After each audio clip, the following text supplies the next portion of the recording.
ছাত্র সংগঠনগুলোর মধ্যে পারস্পরিক কোঅপারেশনের কিছু ঘাটতিও পরিলক্ষিত হচ্ছে। এদেশে প্রায় 16,000 ঘটনা ঘটেছে ক্যাম্পাস ভায়োলেন্সের ঘটনা। ছাত্রদের সাথে কথা বলছি, তারা প্রচণ্ড রকমের আনন্দিত। এই যে হাজারো ব্যস্ততার মাঝে রাজনীতিতে এখন সরব আছেন আপনি, সবচেয়ে বড় কথা বাংলাদেশের রাজনীতিতে এখন চ্যালেঞ্জিং একটা মোমেন্ট চলছে বলা চলে জুলাই বিপ্লবের সবচেয়ে বড় স্টক হোল্ডার যদি বলি আমরা ইসলামী ছাত্র শিবিরকে, এবং অগ্রণী ভূমিকা পালন করেছে, তাদের কাছে বর্তমান অবস্থাটা কেমন? আমরা জুলাই পরবর্তী যেমন একটি বাংলাদেশ চেয়েছিলাম, কাঙ্ক্ষিত সেই বাংলাদেশটা তো আমরা গড়তে পারি, এখনো দেখতে পাচ্ছি না তেমন। আমাদের প্রত্যাশার জায়গা অনেক বেশি, হয়তো প্রাপ্তির খাতাটা একেবারে শূন্য না হলেও খুব বেশি ইন্ডিচ হয়েছে এরকম না। তবে আমরা চেয়েছিলাম যে জুলাই পরবর্তী সময়ে প্রতিটা ক্যাম্পাসে একটা চমৎকার এনভায়রনমেন্ট ক্রিয়েট হবে। তো আমরা সেটা কিছুটা দেখতে পেয়েছি, কিন্তু কিছু কিছু ক্ষেত্রে ছাত্র সংগঠনগুলোর মধ্যে পারস্পরিক কোঅপারেশনের কিছু ঘাটতিও পরিলক্ষিত হচ্ছে।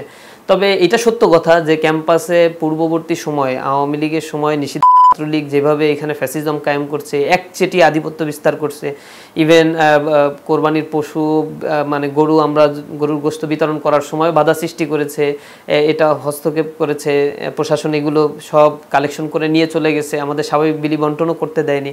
এরকম তারা তো নানা ধরনের অপ্রীতিকর ঘটনা ঘটিয়েছে।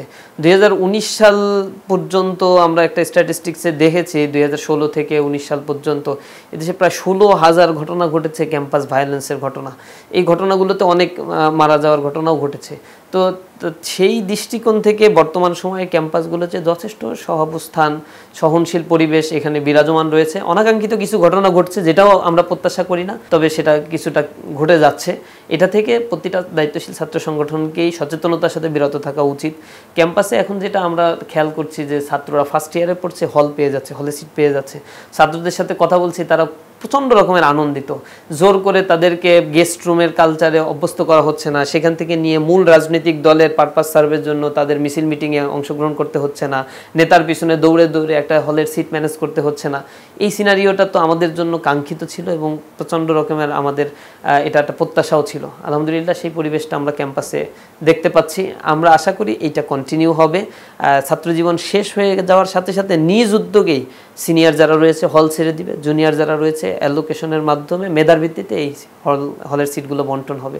এটা আমরা এখন যেটা দেখছি এটার যেন কন্টিনিউটি হয়, এটা আমাদের কাছে অনেক বেশি ভালো লাগার হবে, বা এটা আমাদের প্রত্যাশা, বা জুলাই পরবর্তী এটা আমাদের অনেক বড় একটা প্রাপ্তিও।